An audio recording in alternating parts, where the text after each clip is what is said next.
పాత్రికేయ మిత్రులందరికీ నమస్కారం. అందరూ ముందుగా మహాశివరాత్రి శుభాకాంక్షలు. అందరికీ ముఖ్యంగా ఎవరైతే ఉపవాసాలు చేస్తున్నారో వారికి ప్రత్యేక శుభాకాంక్షలు. నిన్న గౌరవనీయులు కాంగ్రెస్ పార్టీ అధ్యక్షులు, ప్రదేశ్ కాంగ్రెస్ కమిటీ అధ్యక్షులు, తెలంగాణ రాష్ట్రానికి ఉత్తమ్ కుమార్ రెడ్డి గారు నిన్న కొన్ని విమర్శలు, కొన్ని వ్యాఖ్యలు చేయడం జరిగింది.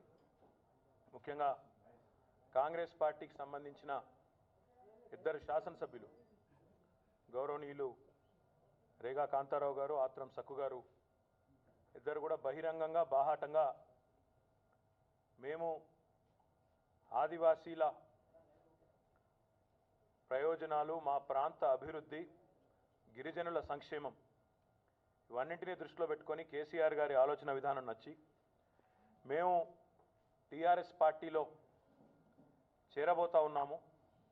అవసరమైతే ఈ క్రమంలో కాంగ్రెస్ పార్టీకే కాదు మా శాసనసభ్యత్వాలకు కూడా రాజీనామా చేసి తిరిగి పోటీ చేయడానికి కూడా వెనుకాడము అని చాలా స్పష్టంగా, బహిరంగంగా, బాహాటంగా, బాజాప్తాగా వారు ఇద్దరూ కలిసి ఒక పత్రికా ప్రకటన కూడా విడుదల చేసి తమ నిర్ణయాన్ని వెల్లడించడం జరిగింది. ఇప్పుడు రాజకీయాల్లో పార్టీలు మారడము కొత్త కాదు. రాజకీయాల్లో మరి ఎప్పటికప్పుడు నిర్ణయాలు సమీక్షించుకుంటూ ముందుకు పోవడం కూడా కొత్త కాదు. దానికి గొప్ప ఉదాహరణ అంటే ఇది ఈరోజు పేపర్, నిన్నటిది కాదు, మొన్నటిది కాదు, ఈరోజు పేపర్. ఈరోజు పేపర్లో కాంగ్రెస్ పార్టీ అధ్యక్షుడు రాహుల్ గాంధీ గారు ఒకవైపు, ఇంకొక వైపు కాంగ్రెస్ పార్టీ ప్రధాన కార్యదర్శి, ఉత్తరప్రదేశ్ కాంగ్రెస్ వ్యవహారాల ఇన్ఛార్జ్ ప్రియాంక గాంధీ గారు ఇంకొక వైపు కలిసి ఉన్న ఫోటో ఇది. ఈ ఫోటోలో వారు ఏం పెట్టినారంటే కాంగ్రెస్లోకి యూపీ బీజేపీ ఎంపీ. ఇది ఈరోజు వార్త, నిన్న జరిగిన సంఘటన, ఈరోజు వార్త. ఆ ఎంపీ గారి పేరు 2014లో బీజేపీ తరఫున లోక్సభకు పోటీ చేసి బైరైచ్ నియోజకవర్గం నుంచి ఎంపికైన సావిత్రిబాయి ఫులే. వారు నిన్న కాంగ్రెస్లో చేరారు. ఇది ఫోటో, ఈరోజు ఫోటో, నిన్నటిది కాదు, మొన్నటిది కాదు. మరి ఉత్తమ్ కుమార్ రెడ్డి గారు నిన్న కొన్ని మాటలు మాట్లాడినారు. కేసీఆర్ గారు ఇద్దరు ఎమ్మెల్యేలని ఎంత కొన్నారు అని మాట్లాడారు. ఉత్తమ్ కుమార్ రెడ్డి గారు మేము కూడా నీలాగా చాలా మాట్లాడాలనుకుంటే మరి మీ అధ్యక్షుడు రాహుల్ గాంధీ, మీ ప్రధాన కార్యదర్శి ప్రియాంక గాంధీ ఈ బీజేపీ ఎంపీని ఎంత కొన్నారో అది కూడా దయచేసి మీరు చెప్పండి.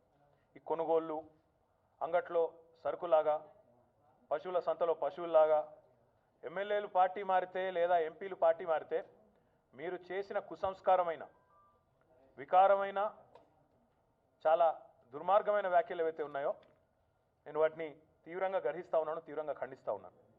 ఈరోజు మీ పార్టీ అధ్యక్షుడు, మీ ప్రధాన కార్యదర్శి సమక్షంలోనే ఒక Bharatiya Janata party sitting MP ఉత్తరప్రదేశ్లో కాంగ్రెస్ పార్టీలో చేరారు. మరి అక్కడ కూడా మీరు ఇదే విధానాన్ని అవలంబించారా చెప్పాలని కోరుతా ఉన్నాను. రెండవది, మొన్న 2018 డిసెంబర్ మాసంలో తెలంగాణ రాష్ట్రానికి శాసనసభకు ఎన్నికలు జరిగినాయి. ఆ ఎన్నికలకు ముందు టీఆర్ఎస్లో గెలిచిన ఎంపీ కొండా విశ్వేశ్వరరెడ్డి గారు మీ పార్టీలో చేరారు. మరి ఆయనను ఎంత కొన్నారు? అదే రకంగా మొన్న శాసనసభ ఎన్నికలకు ముందు టీఆర్ఎస్ శాసన మండలి సభ్యులు యాదవరెడ్డి గారు, భూపతి రెడ్డి గారు మీ పార్టీలో చేరారు. కాంగ్రెస్ పార్టీలో టీఆర్ఎస్ బీఫామ్ మీద గెలిచిన వాళ్ళు మీ పార్టీలో చేరారు. మరి వారిని ఎంత కొన్నారు? దానికంటే కొద్దిగా ముందు, ఒక 6 నెలల ముందు తెలుగుదేశం పార్టీలో 2014లో గెలిచిన తర్వాత మీ పార్టీలో ఈరోజు మీ పార్టీలో ఒక బాధ్యుడిగా ఉన్న రేవంత్ రెడ్డి గారు చేరారు. మరి ఆయనను ఎంత కొన్నారు? ఇవన్నిటి కూడా ఉత్తమ్ కుమార్ రెడ్డి గారు వివరణ ఇస్తే బాగుంటుంది. ఎందుకంటే గిరిజన శాసనసభ్యులిద్దరూ చేరితే వారిని, వారి ఆత్మగౌరవాన్ని దెబ్బతీసే విధంగా చాలా అహంకారంతో, దుర్మార్గంగా, చాలా తీవ్రమైన దురహంకారంతో చేసిన వ్యాఖ్యలు ఏవైతే ఉత్తమ్ కుమార్ రెడ్డి గారు చేశారో దీన్ని నేను తప్పుపడతా ఉన్నాను. ఇంకొక మాట కూడా ఉత్తమ్ కుమార్ రెడ్డి గారు నేను అడుగుతా ఉన్నాను. నిన్న మీతో పాటు ధర్నాలో మునుగోడు శాసనసభ్యుడు, మీ సిఎల్పి సభ్యుడు రాజగోపాల్ రెడ్డి గారు కూడా పాల్గొన్నారు. వారు బయటకు వచ్చి బాహాటంగానే పత్రికలకు చెప్పినారు. ఏమని? మా పార్టీలో జోష్ లేదు, నాయకత్వంలో చేవదచ్చింది, ఈ నాయకత్వం వల్ల ఏమీ అయ్యేది లేదు, పోయేది లేదు, ఈ నాయకత్వాన్ని మారిస్తే తప్ప పార్టీ బాగుపడదని చెప్పినారు. మరి మీ శాసనసభ్యుడే బాహాటంగా మీ నాయకత్వంలో పార్టీలో చేవదచ్చింది, మా భవిష్యత్తు అగమ్యగోచరం అయ్యింది, కాబట్టి మా రాజకీయ భవిష్యత్తు మేము వెతుకుంటున్నామనే మాట రాజగోపాల్ రెడ్డి గారు ఈరోజు మీ శాసనసభ్యుడిగానే చెప్తున్నప్పుడు మీరు ఇంకా ఇతర శాసనసభ్యులను మీరు ఎట్లా నిందిస్తారని నేను అడుగుతా ఉన్నా. మీ నాయకత్వంలో సమర్థత లేక, మీ నాయకత్వం పట్ల మీ శాసనసభ్యుల్లోనే విశ్వాసం లేక, వారి రాజకీయ భవిష్యత్తు గురించి ఆలోచించుకొని, వారి ప్రాంత అభివృద్ధి గురించి ఆలోచించుకొని, అందులో ముఖ్యంగా ఆదివాసీలు గిరిజనులకు సంబంధించిన ముఖ్యమైన సమస్యల పట్ల ముఖ్యమంత్రి కేసీఆర్ గారి ప్రకటన, ఆయన నిబద్ధత చూసిన తర్వాత మేము ఆయనతో కలిసి నడుస్తామని చెప్పి ఇద్దరు శాసనసభ్యులు చెప్తే, అవసరమైతే రాజీనామాలు చేసి మళ్ళీ టీఆర్ఎస్ బీఫామ్ మీద కొట్లాడతామని చెప్తున్నప్పుడు ఎందుకు ఈ దుర్మార్గమైన దురహంకారపూరితమైన వ్యాఖ్యలు అని చెప్పి నేను అడుగుతా ఉన్నా. శాసనసభకు ప్రజాస్వామ్యానికి ఏదో చేయకూడని నష్టం ఏదో కేసీఆర్ గారు చేసినారని వాళ్ళు మాట్లాడుతూ ఉన్నారు. నేను అడుగుతా ఉన్నా, మొన్ననే చంద్రబాబు నాయుడు గారితో మీరు ఇక్కడ తెలంగాణ రాష్ట్రంలో జరిగిన ఎన్నికల్లో పొత్తు పెట్టుకొని చట్టాపట్టాలు వేసుకొని గల్లీ గల్లీ తిరిగినారు. మరి అదే చంద్రబాబు నాయుడు గారు ఆంధ్రప్రదేశ్లో 26 మంది వైఎస్ఆర్సీపీ శాసనసభ్యుల్ని ఆయన పార్టీలో చేర్చుకోలేదా?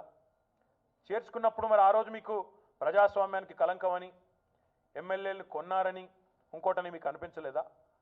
ఇది మాత్రమే కాదు, ఇంకొక అడుగు వెనక్కేసిపోతే వెనక్కి 2005-6 ప్రాంతంలో టీఆర్ఎస్ శాసనసభ్యుల్ని కాంగ్రెస్లో మీరు కలుపుకోలేదా? ఆనాడు అప్పుడున్న కాంగ్రెస్ ప్రభుత్వం వాళ్ళని రాజీనామా చేయించి మీ బీఫామ్ మీద పోటీ చేయించారా? చెప్పుకుంటూ పోతే 100 ఉన్నాయి.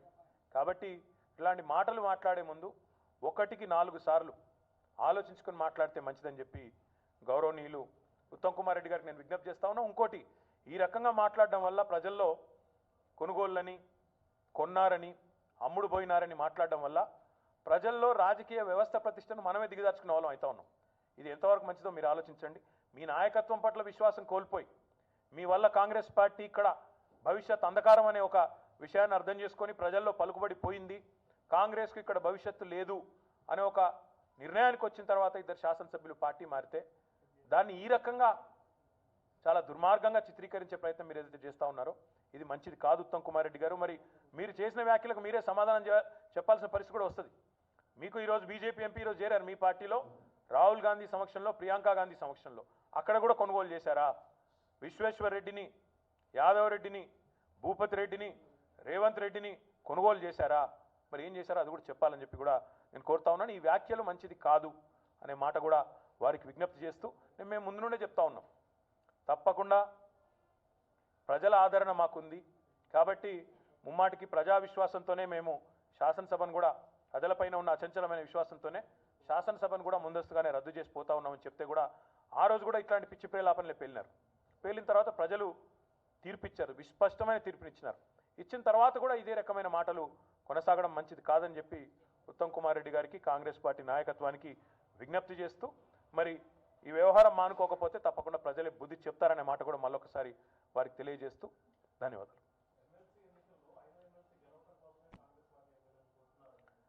మళ్ళీ నేను అదే అన్నాను, ఫస్ట్ ఆఫ్ ఆల్ మీరు కొంటున్నారు అనే మాట ఇక్కడ ఎవరు అంగడి సరుకు లేరు బ్రదర్. ఉత్తమ్ కుమార్ రెడ్డి గారు గతంలో మా పార్టీ శాసనసభ్యులను మరి ఆయన కొన్నారా ఆయన చెప్పాలి, మళ్ళీ అదే చెప్తా ఉన్నా. ఇంకోటి కూడా నేను మొన్న మీకు శాసనసభలోనే శాసనసభ సమావేశాల సందర్భంగానే మనం టీఆర్ఎస్ ఎల్పీ ఆఫీస్లో కూర్చున్నప్పుడు నేను ఆ రోజు కూడా చెప్పాను, శాసన మండలి ఎన్నికల్లో 5ంటికి 5 గెలుచుకునే శాసనసభ్యుల సంఖ్య మాకు ఆల్రెడీ ఉన్నది. ద్వితీయ ప్రాధాన్యంతో మేము బ్రహ్మాండంగా గెలుచుకునే పరిస్థితి ఆటోమేటిక్గానే ఉన్నది. కాబట్టి కొత్తగా మేము ఎవరినో ఇంకా ఈ ఎన్నికల కోసం ఆహ్వానించాల్సిన అవసరం లేదు. వారు రాజకీయ భవిష్యత్తు, ఇప్పుడు మొన్న శాసనసభలోనే గౌరవ ముఖ్యమంత్రి గారు చాలా స్పష్టంగా చెప్పారు, ఆదివాసీలు, గిరిజనులు, పోడు భూముల సమస్యలు నేనే స్వయంగా అక్కడికి వెళ్ళి ఆయా ప్రాంతాల్లో ముఖ్యమంత్రిగా సమీక్షలు నిర్వహించి దీన్ని వన్స్ ఫర్ ఆల్ ఈ సమస్యని శాశ్వతంగా దీన్ని పూర్తి స్థాయిలో పరిష్కరించే బాధ్యత నాది అని కేసీఆర్ గారు చెప్పారు. కేసీఆర్ గారిని వారు అక్కడ గిరిజన శాసనసభ్యులందరూ వచ్చి కలిసిన సందర్భంగా కూడా వారితో వివరంగా దాదాపు గంట సేపు కూర్చొని ఇదే విషయం చెప్పారు. వారికి కాంగ్రెస్లో రాజకీయ భవిష్యత్ అగమ్య గోచరం అనిపించిన తర్వాత, అక్కడ నాయకత్వం లేదని అర్థమైన తర్వాత, ప్రజల ఆదరణ కాంగ్రెస్ పార్టీ కొరవడిందని అర్థమైన తర్వాత వారి రాజకీయ భవిష్యత్తును దృష్టిలో పెట్టుకుని వారు నిర్ణయం తీసుకోవడం తప్పవుతుందా? ఈరోజు మరి ఒక బీజేపీ ఎంపీ కాంగ్రెస్లో చేరారు, ఇది ఒప్పవుతుందా? అంటే రాజకీయాల్లో పార్టీ మారడం కానీ, రాజకీయాల్లో తమ భవిష్యత్తును ఆశించి ఇంకోవైపు ప్రయాణం కోర్స్ కరెక్షన్ చేసుకోవడం తప్పేం కాదే, అందులో తప్పెట్లా అవుతుంది? చంద్రబాబు నాయుడు పార్టీ మారలేదా? చంద్రబాబు నాయుడే పెట్టించాడా తెలుగుదేశాన్ని? ఈరోజు మాట్లాడుతున్న కాంగ్రెస్ నాయకుల్లో 16 మంది ఎమ్మెల్యేలో 18 మంది ఎమ్మెల్యేలు నిన్న కూర్చున్నారు. వాళ్ళందరూ కాంగ్రెస్ పార్టీలోనే పుట్టిన వాళ్ళు, ఎవరు పార్టీలు మారిన వారు లేరు అందులో. కాబట్టి ఒకటికి 2 సార్లు ఆలోచించి మాట్లాడితే మంచిది. పార్టీ మారడమే తప్పన్నట్టు, పార్టీ మారితే అమ్ముడు పోయినట్టు. మరి వాళ్ళు ఒకసారి వాళ్ళని చూసుకోమనండి. 16 మందిలో ఎంతమంది పార్టీ మారిన వాళ్ళు ఉన్నారు అందులో? ఇదివరకు ఏ పార్టీలో లేరా వాళ్ళు? కాబట్టి దయచేసి ఈ మాటలు మాట్లాడే ముందు సంయమనం మంచిదని విజ్ఞప్తి.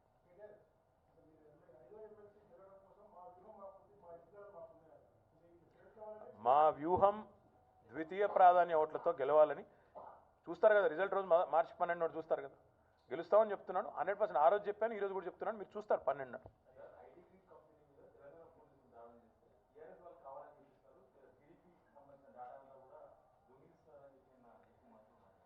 చంద్రబాబు నాయుడు గారికి ఆయన పుత్రరత్నానికి ఒక మంచి అలవాటు ఉంది.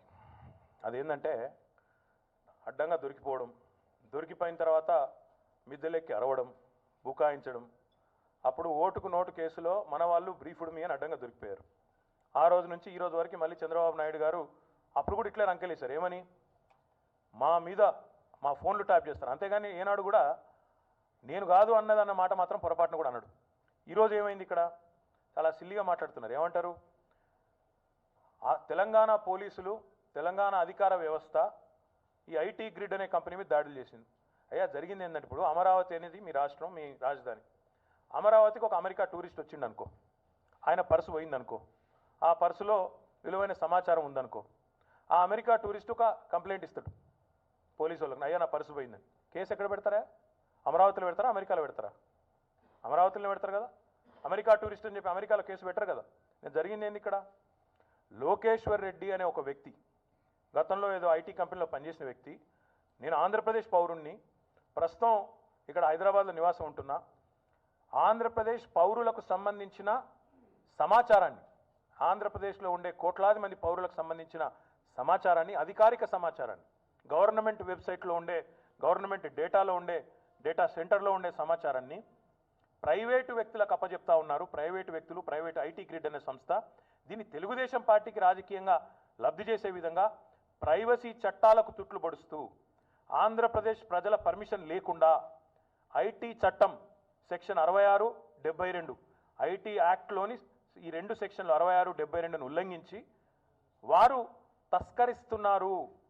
ఐటీ గ్రిడ్ అనే సంస్థ ఆంధ్రప్రదేశ్ ప్రభుత్వ వెబ్సైట్లో ఉండాల్సిన సమాచారాన్ని, ప్రజల యొక్క నిక్షిప్తంగా ఉండాల్సిన సమాచారాన్ని ప్రజల అనుమతి లేకుండా, వారి పర్మిషన్ లేకుండా ఇంకొకరికి ఇవ్వకూడని సమాచారాన్ని తస్కరిస్తున్నారు, దొంగతనం చేస్తున్నారు అని తెలంగాణ పోలీసులకు కంప్లైంట్ ఇచ్చారు. అప్పుడు తెలంగాణ పోలీసు ఏం చేయాలి? జరిగింది క్రైమ్ ఇక్కడ, ఆ సంస్థ ఇక్కడే ఉంది, ఇచ్చిన వ్యక్తి, కంప్లైంట్ ఇచ్చిన వ్యక్తి ఇక్కడోడు, యాక్ట్ చేయాలన్నా వద్దాం? మేము యాక్షన్ తీసుకోవాలి కదా. తీసుకున్నాం. ఏం చేశాం మేము? ఎవరైతే ఐటీ గ్రిడ్ అనే సంస్థ ఉందో, ఎవరైతే ఆంధ్రప్రదేశ్ ప్రజల సమాచారాన్ని దొంగతనం చేసి వారి పర్మిషన్ లేకుండా ఆ సమాచారం మొత్తాన్ని తెలుగుదేశం పార్టీకి సంబంధించిన సేవా మిత్ర అనే ఒక వెబ్ యాప్లోకి డౌన్లోడ్ చేసి దాని ఆధారంగా రేపు ఎన్నికల్లో లాభం పొందాలనుకుంటా ఉన్నారో, దాన్ని కంప్లైంట్ ఆధారంగా మేము చర్య తీసుకుందామని ఆ సోదాకి పోతే వీళ్ళు చేసింది ఏంటంటే, ఇది హిందూ అనే పత్రిక, ఇది ప్రపంచవ్యాప్తంగా విజిల్ బ్లోవర్ యాక్ట్ అని ఒకటి ఉందండి, మీకు ఐడియా ఉండాలి. విజిల్ బ్లోవర్ అంటే ఎవరు? ఏదైనా ప్రభుత్వాలు తప్పు చేసినప్పుడు కానీ, ఏదైనా సంస్థలు తప్పు చేసినప్పుడు కానీ దాన్ని ఎలుగెత్తి ప్రజల దృష్టికి తీసుకురావడం whistle blowing activity. Edward Snowden అని మీరు ఇన్ని ఉంటారు, అమెరికాలో కూడా జరిగింది విషయం. అక్కడి ప్రభుత్వం కూడా దుర్మార్గంగా వ్యవహారం చేయవద్దు. ఈ లోకేశ్వర్ రెడ్డి అనే వ్యక్తి తెలంగాణలో ఒక విజిల్ బ్లోవర్గా ఆయన ముందుకొచ్చి ఒక కంప్లైంట్ చేసి, మా ఆంధ్రప్రదేశ్ ప్రభుత్వం నాకు సంబంధం, నా పర్మిషన్ తీసుకోకుండా నా సమాచారాన్ని, నాకు సంబంధించిన వ్యక్తిగత విషయం, కులం ఏంది, ఆయన చేసే వృత్తి ఏంది, ఆయన ఎంత సంపాదిస్తున్నాడు, ఆయన పొలిటికల్ ప్రిఫరెన్స్ ఏంది, ఇట్లాంటి వ్యక్తిగతమైన సమాచారాన్ని, గోప్యంగా ఉంచాల్సిన సమాచారాన్ని బహిరంగంగా బాహాటంగా దోపిడీ చేసి ప్రైవేట్ వ్యక్తులకు, ప్రైవేట్ పార్టీలకు, రాజకీయ పార్టీలకు చేరవేస్తూ ఉంది అని ఆయన షికాయత్ చేస్తే, మేము యాక్ట్ చేస్తే వీళ్ళు ఏం చేస్తారండి? ఇది జరిగింది. Data breach, whistle blower abused by Andhra police. Andhra పోలీసులకు తెలంగాణలో ఏం పనండి? జరిగింది నేరం ఇక్కడ, ఆ సంస్థ హెడ్ క్వార్టర్స్ ఇక్కడ, జ్యూరిస్డిక్షన్ ఎవరిది? తెలంగాణ పోలీస్. నేరమే జరగకపోతే, తప్పే చేసి ఉండకపోతే ఇంత భయం ఎందుకండి? ఆంధ్ర పోలీసులు వచ్చి లోకేశ్వర్ రెడ్డి ఇంటి మీద దాడి చేసి, ఇష్టం వచ్చినట్టు తిట్టి, నోటికొచ్చినట్టు దుర్భాషలాడి, ఏం పని ఆంధ్ర పోలీస్కి ఇక్కడ? నాకు అర్థం కాదు. ఒక విజిల్ బ్లోవర్ ఇంటికి వెళ్ళి నేరుగా దాడి చేయవచ్చా? తప్పు కాదా అది? తప్పు చేసింది, దొంగతనం చేసింది తెలుగుదేశం పార్టీ. వ్యక్తిగత సమాచారాన్ని గోప్యంగా ఉంచాల్సిన అధికారంలో ఉండే ప్రభుత్వమే ఆ సమాచారాన్ని పార్టీకి చేరవేస్తుంటే దీన్ని ఏ రకంగా చూడాలండి? కేసులు పెట్టి ఆంధ్రప్రదేశ్ ప్రభుత్వంలో ఉండే బాధ్యులను వారి మీద కఠినంగా చట్టం ప్రకారం చర్య తీసుకోవాలా? చేసింది తప్పు, పైపెచ్చు దొంగకు నోరెక్కువ అని ఉల్టా చోర్ కొత్వాల్ కూడా అంటే అని తెలంగాణ ప్రభుత్వం మీద దుమ్మెత్తిపోస్తూ ఉన్నారు. సిగ్గుండాల చంద్రబాబు నాయుడికి, ఆయన ప్రభుత్వానికి. ఆంధ్రప్రదేశ్ ప్రజలు ఆలోచించుకోవాలి ఈరోజు. ఇట్లాంటి దుర్మార్గమైన ముఖ్యమంత్రి మీకు సంబంధించిన వ్యక్తిగత సమాచారాన్ని మీ పర్మిషన్ లేకుండా ఈరోజు తెలుగుదేశం పార్టీకి, ఆ పార్టీకి సంబంధించిన కొన్ని సంస్థలకు అమ్ముకుంటున్నారో మరి అప్పనంగా ఇస్తున్నారో నాకు తెలియదు. కానీ అట్లాంటి ముఖ్యమంత్రి కొనసాగడం ఇంకా నైతికమైన, ఆయనకి ఏమైనా నైతిక బాధ్యత, సిగ్గు ఏమైనా ఉంటే నిజానికి ఆయన విచారణకు ముందుకు రావాలి, ఆలోచించుకోవాలి. ఆయన ఏం చేస్తున్నారని చూడండి. AP carbs obstruct TS counter parts, ఇదా పద్ధతి? ఆంధ్రప్రదేశ్ పోలీసులు వచ్చి తెలంగాణ పోలీసులను హైదరాబాద్లో అడ్డుకోవచ్చా? ఇది పద్ధత? విచారణ చేయనివ్వరా?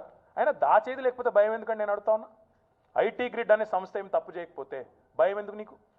ఆంధ్రప్రదేశ్లో ప్రైవేట్ వ్యక్తుల మీద ఐటీ దాడులు అయితే, ఇన్కమ్ ట్యాక్స్ దాడులు అయితే క్యాబినెట్లో చర్చిస్తారు.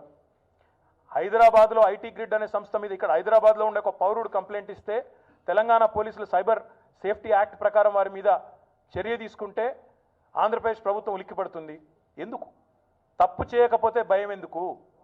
విచారణ ఎదుర్కోవడానికి భయం ఎందుకు పడాలి? కోర్టుకు ఎందుకు వెళ్ళాలి అంటే ఆలోచించవలసిన అవసరం ఉంది. ఇంకొక మాట కూడా నేను చెప్పాలి. నేను కంప్యూటర్ నేనే కనిపెట్టినా అని చెప్పుకుంటాడు చంద్రబాబు నాయుడు. మరి ఆ కంప్యూటర్లో ఉండే డేటాను ఈ రకంగా దొంగతనం చేయడం ఎంతవరకు న్యాయం అండి? ఆంధ్రప్రదేశ్ ప్రజల పర్మిషన్ తీసుకున్నారా మీరు? 5 కోట్ల మంది ఆంధ్ర ప్రజలు ప్రభుత్వాన్ని నమ్మి ఆధార్తో సహా ఇచ్చిన ప్రతి సమాచారాన్ని ఈరోజు ఐటీ గ్రిడ్ అనే సంస్థకి ఇవ్వమని చెప్పి పర్మిషన్ ఇచ్చారు ఎవరన్నా? ఆంధ్రప్రదేశ్ ప్రజలు ఆలోచించుకోవాలి. ఇట్లాంటి దుర్మార్గమైన ప్రభుత్వం, ఇలాంటి అరాచకాలు చేసే ప్రభుత్వం, ఆ పార్టీ ఎంతవరకు విశ్వాసం వారి మీద వ్యక్తం చేయాలి, చేయకూడదనేది ఆంధ్ర ప్రజల విచక్షణకు సంబంధించిన అంశం. కానీ తెలంగాణ పోలీస్ మాత్రం పక్షపాతం లేకుండా ఒక కంప్లైంట్ వస్తే దాని మీద యాక్ట్ చేశారు. అక్కడ దొంగతనం జరిగిందా లేదా అనేది నిర్ధారించుకోవడానికి ఆ కార్యాలయానికి పోయినారు. అంతే తప్ప ఇందులో ప్రభుత్వం చేసింది, తెలంగాణ ప్రభుత్వం చేసిందేమీ లేదు, కేసీఆర్ గారు చేసిందేమీ లేదు, ఏ మంత్రి గారు చెప్పిందేం లేదు. ఒక పోలీస్ కంప్లైంట్ వచ్చింది సైబరాబాద్ పోలీసులకి, వారు యాక్ట్ చేశారు. ఐటీ యాక్ట్ సెక్షన్ 66 and 72 ప్రకారం ఉల్లంఘన జరిగిందంటే సంస్థ మీద విచారణ జరిపారు. ఒకవేళ తప్పేం లేకపోతే క్లీన్ చిట్ కూడా ఇస్తారు, భయపడాల్సిన అవసరం లేదు. కానీ విచారణకే భయం ఎందుకు? ఎందుకు ఈ మిద్దెలెక్కి ఎరవడం, గొంతులెక్కి ఎరవడం? గవర్నమెంట్, తెలంగాణ గవర్నమెంట్ అంట డేటా దొంగతనం చేసిందంట. మేమేం చేసుకుంటాం మీ డేటాను? మాకు అవసరమే ఉంది మీ డేటాతో. పాపం టీడీపీ నేతలకి చంద్రబాబు నాయుడు గారు మొదలు కంప్యూటర్ కనిపెట్టిన అన్నాడు, ఇప్పుడేమో ఈవీఎంలు అంటే భయపడుతున్నాడు. అసలు విషయం ఏంటంటే ప్రజల్లో పరపతి పోయిన తర్వాత లాస్ట్ చేసే పనికిమాలిన కార్యక్రమాలు ఇవి. ప్రజల్లో పరపతి పోయి, ప్రజల్లో ప్రతిష్ట తగ్గిపోయి, పలుకుబడి తగ్గిపోయి, దింపుడు గల ఆశ మాదిరిగా ఈరోజు కేసీఆర్ గారి మీదనో, టీఆర్ఎస్ మీదనో, తెలంగాణ ప్రభుత్వం మీదనో దుమ్మెత్తిపోస్తే ఆంధ్ర ప్రజల్లో ఏమైనా సానుభూతి దొరుకుతుందేమో అని చిల్లర ప్రయత్నం. ఈ చిల్లర ప్రయత్నాలు, ఈ చిల్లర మల్లర వేషాలతోని చంద్రబాబు నాయుడు గారు కోల్పోయిన ప్రతిష్టను సాధించుకోలేరు. ఆయన ఎన్ని చిల్లర వేషాలు వేసినా, ఎన్ని చిల్లర ప్రయత్నాలు చేసినా జరగవలసింది జరిగి తీరుతుంది. పని ఏమన్నా చేస్తుంటే 5 ఏళ్ళు ఒక ప్రభుత్వం చేస్తే ఇక ఫలానా పని నేను చేసినా కాబట్టి నాకు ఓటేయండి అని అడగాల. పాపం అది లేదు, చేసిందేమీ లేదు, బిల్డప్ తప్ప. అమరావతి అన్నారు, గ్రాఫిక్స్ చూపెట్టారు, ఆడ ఏమీ లేదు. కాబట్టి ఇవన్నీ అర్థమైన తర్వాత, మీ డొల్లతనం అర్థమైన తర్వాత, ఆంధ్ర ప్రజలు బుద్ధి చెప్తారనే విషయం అర్థమైన తర్వాత లేనిపోని ఒక ఉద్వేగాన్ని రెచ్చగొట్టి ఏదో పబ్బం గడుపుకోవాలనే చిల్లర ప్రయత్నం తప్ప నేను క్లియర్గా అడుగుతా ఉన్నా.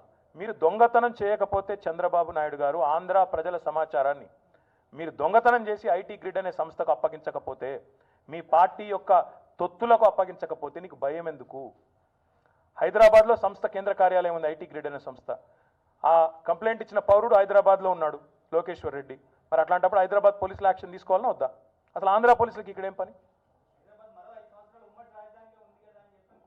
అంటే మీకు ఐడియా లేనట్టుంది. ఉమ్మడి రాజధాని కానీ ఇక్కడ జ్యూరిస్డిక్షన్ తెలంగాణ పోలీస్. తెలుసుకోవాలి అది, దయచేసి చంద్రబాబు నాయుడు తెలుసుకోవాలి, మీరు కూడా తెలుసుకోవాలి.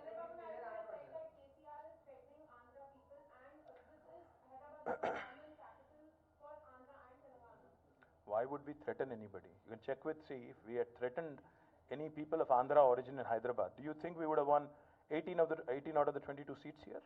ఇక్కడ మాకు ఆంధ్ర ప్రజలు ఓట్లు వేయలేదా? జిహెచ్ఎంసీ ఎన్నికల్లో వేయలేదా? మొన్న ఎన్నికల్లో వేయలేదా? Chandrababu Naidu is trying to evoke emotions, is trying to provoke passions among people. Unfortunately, he will not succeed. Unfortunately for him, his strategy of wanting to provoke people will never work because people have seen through the designs of Chandrababu Naidu. The last 5 years, he's not done anything for the people of Andhra Pradesh. Therefore, whatever last-ditch efforts he's making, it is not going to work. In fact, all the while, I've been questioning one thing alone, and I request, మీరందరూ జర్నలిస్టులు మిత్రులు, మీరు ముఖ్యంగా సమాచారానికి సంబంధించిన విషయం వచ్చినప్పుడు మీరు చాలా సీరియస్గా తీసుకోవాల్సిన అవసరం కూడా ఉంది. ప్రజల వ్యక్తిగత సమాచారాన్ని పార్టీలకు అప్పనంగా అప్పచెప్పడం, అమ్ముకోవడం, ఇది మంచిదా కాదా? ప్రజలు అనేటప్పుడు అందులో మీరు నేను కూడా ఉంటాం, మర్చిపోకండి. మీకు ఒకవేళ ఆంధ్రాలో ఓటు ఉంటే, మీకు ఆంధ్రాలో ఆధార్ కార్డు ఉంటే, మీ బంధువులకు ఉంటే, వాళ్ళ సమాచారం ఈరోజు తెలుగుదేశం పార్టీ యాప్లోకి ఎట్లా పోయింది? వాళ్ళ అనుమతి లేకుండా అడగండి దయచేసి. సేవామిత్ర అనే యాప్కి ఎవరిచ్చారు అధికారం? ఆంధ్రప్రదేశ్ ప్రభుత్వం ఇచ్చిందా? ఎవరిచ్చారు? ముఖ్యమంత్రి ఇచ్చాడా పర్మిషన్? ఎట్లా పోతుంది అందులోకి? కాబట్టి ఇది దాన్ని ఒకరు క్వశ్చన్ చేస్తే, క్వశ్చన్ చేసిన వ్యక్తి మీద దాడి చేసి, ఇక్కడ చట్టాన్ని సరిగ్గా అమలయ్యే విధంగా చూస్తున్న తెలంగాణ పోలీసుల మీద బట్టగాల్చి మీదేసే ప్రయత్నం చేయడం, ఇది చంద్రబాబు నాయుడు మాత్రమే చేయగలిగిన పని. అడ్డంగా దొరికినా, రెడ్ హ్యాండెడ్గా దొరికినా, మిద్దెలెక్కి అరవడం, గొంతెక్కి అరవడం, ఆయన పాపం ఆయన మాట్లాడితే రాసే 2 పేపర్లు ఉన్నాయి. కాబట్టి ఏది పడుతుంది మాట్లాడతాడు, ఏది పడుతుంది రాయించుకుంటాడు. దానికంటే మేము చేయగలిగిందండి. ఓకేనా? మాకు ఇప్పుడు 16-17 మంది కాంగ్రెస్ ఎమ్మెల్యేలు ఉన్నారు. దానిలో ఏముంది? వాళ్ళందరూ ఉన్నారు. మేమేం అనలేదే. ఇప్పుడు మళ్ళీ చెప్తా ఉన్నా, కాంగ్రెస్ ఎమ్మెల్యేలు ఇంకో ఎమ్మెల్యేలని కాదు బ్రదర్. మాకు అన్ని పార్టీల నుంచి ఇప్పుడు ఈ ఎన్నికల తర్వాత చేరికలు ఉన్నాయి. క్షేత్రస్థాయిలో ఉన్నాయి, జిల్లా స్థాయిలో ఉన్నాయి, రాష్ట్ర స్థాయిలో కూడా ఉన్నాయి. అందులో చాలామంది ఇతర పార్టీలు, బీజేపీ నుంచి ఉన్నారు, కాంగ్రెస్ నుంచి ఉన్నారు, తెలుగుదేశం నుంచి ఉన్నారు, అందరూ చేరుతున్నారు. ఇప్పుడు ఏదైనా రాజకీయ పార్టీ నేను వచ్చి నీ పార్టీలో చేరుతా అంటే వద్దంటారా బ్రదర్? అక్కడ ఉండే పరిస్థితిని బట్టి అక్కడ అంతా లోకల్గా ఓకే అని కూడా చేర్చుకుంటారు. పాయింట్ ఏంటంటే, దాన్ని అమ్ముడు పోయినామని చెప్పి ఎంత కొన్నామని చెప్పి మాట్లాడితే మరి మేము కూడా అడగాల్సి వస్తుంది. ఎవరు ఎంత కొన్నారో ఏందని మేము కూడా అడగాల్సి వస్తుంది. ఆలోచించుకొని మాడితే మంచిది. వాళ్ళే చెప్పారు కదా బ్రదర్, నేను కొత్తగా చెప్పేదే ఉంది. వాళ్ళ ఓపెన్ లెటర్లోనే చెప్పారు, అవసరమైతే రాజీనామా చేస్తామని చెప్పారు. అవసరమైతే వాళ్ళు కేసీఆర్ గారితో ఒకసారి ఆ పార్టీలో చేరిన తర్వాత మా పార్టీ అధ్యక్షుడు ఆలోచన మేరకు మా వ్యూహం మాకుంటుంది కదా. నువ్వు చాలా లేటుగా వచ్చినావు రమణ, ఇప్పటిదాకా గంట సేపు మాట్లాడినా. ముందుగా రాలేదు, నువ్వు ఆఖరికి వచ్చినావు.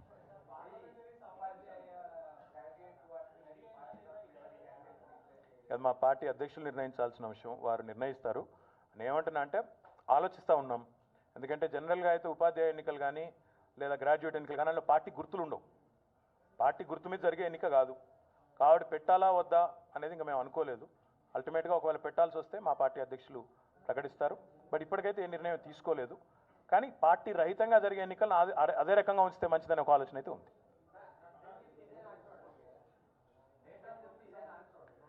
డేటా థెఫ్ట్ చేసిన వాళ్ళు సిగ్గుపడాలి ముందు. Let Lokesh and let Chandrababu Naidu accept that there has been a data theft which is a fact.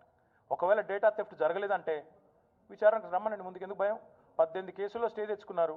ఇంట్లో కూడా మళ్ళీ పోయి స్టే తెచ్చుకోవడమో ఏదో కోర్టులలో పోయి అడుక్కోవడం తప్ప భయం ఎందుకైనా నాకు అర్థం కాదు. దొంగతనం చేసిన వాడు భయపడాలి, దొంగతనం చేయకపోతే నీకు భయం ఎందుకు? స్ట్రైట్ క్వశ్చన్ చెప్పు. నువ్వు ఆంధ్రప్రదేశ్ ప్రజల పర్మిషన్ తీసుకున్నావా? లోకేష్ చెప్పాలి దీనికి. ఆంధ్రప్రదేశ్ ప్రజల పర్మిషన్ తీసుకొనే నువ్వు ఐటీ గ్రిడ్ అనే సంస్థకు మీ సేవా యాప్లోకి ఆంధ్రప్రదేశ్ రాష్ట్రంలో సంక్షేమ కార్యక్రమాల ద్వారా ఎవరెవరైతే లబ్ధిదారులు ఉన్నారో వారి సమాచారాన్ని మొత్తం టీడీపీ యాప్లోకి తోయమని నువ్వు చెప్పావా లేక చంద్రబాబు నాయుడు చెప్పారు? ఎవరు చెప్పారు? వాళ్ళ చెప్పిన మాట నిజమైతే నువ్వు శిక్షార్హుడు కాదా? Has there been a data theft or not? First of all let Lokesh clarify that. If there has been a data theft then you should face the music. లేని పక్షంలో ఐటీ గ్రిడ్ అనే సంస్థ కేంద్ర కార్యాలయం ఇక్కడ ఉంది, కంప్లైంట్ ఇచ్చిన వ్యక్తి ఇక్కడ ఉన్నది. మరి అదే చెప్తున్నా కదా బ్రదర్. ఇప్పుడు మీరు అర్థం చేసుకోవాల్సిన అవసరం ఏంటంటే, అమెరికా నుంచి ఒక టూరిస్ట్ వచ్చి అమరావతిలో తిరుగుతున్నాడా? అమరావతిలో పర్సు పోయింది, ఎక్కడికి ఇవ్వాలి కంప్లైంట్? కాక ఎక్కడికి ఇవ్వాలి కంప్లైంట్? అమరావతిలో ఇస్తావు కదా, యాక్షన్ ఎవరు తీసుకోవాలి? అమరావతి పోలీసు వాళ్ళే కదా. మరి కేసు ఎక్కడ కావాలి? అమరావతిలోనే కదా. కానీ డేటా క్రెడిట్ కార్డు మొత్తం అమెరికాది కాబట్టి అమెరికాలో అయితే పెట్టావు కదా కేసు. కాబట్టి ఇక్కడనే ఆ సంస్థ యొక్క సర్వర్లు కానీ డేటా మొత్తం ఇక్కడనే ఉంది. ఉల్లంఘన జరిగిందని కంప్లైంట్ ఇక్కడే వచ్చింది, యాక్షన్ కూడా ఇక్కడ తీసుకోవాల్సి వస్తుంది. ఆంధ్రాకు బదలాయించాలంటారు. దొంగతనం చేసిన దగ్గర కేసు బదలాయిస్తారు. ఎవడన్నా దొంగ విచారణ చేస్తాడా? నువ్వు చెప్పు నాకు. నీ మీద నేను ఆరోపణ పెడుతున్నా, నువ్వు దొంగవని, మళ్ళీ నీకే అప్ప చెప్తున్నా కేసు వచ్చి. అది చేయవచ్చునా? విజ్ఞతతో పనేనా? విజ్ఞతతో కూడిన పనేనా? కాబట్టి దొరికిపోయిన తర్వాత బుకాయించడం కాదు, దమ్ముంటే విచారణ ఎదుర్కొని మీరు తప్పు చేయలేదని ప్రూవ్ చేసుకోండి. కడిగిన ముత్యాలలాగా ఇద్దరు బయటికి రండి, ఎవడొద్దన్నాడు?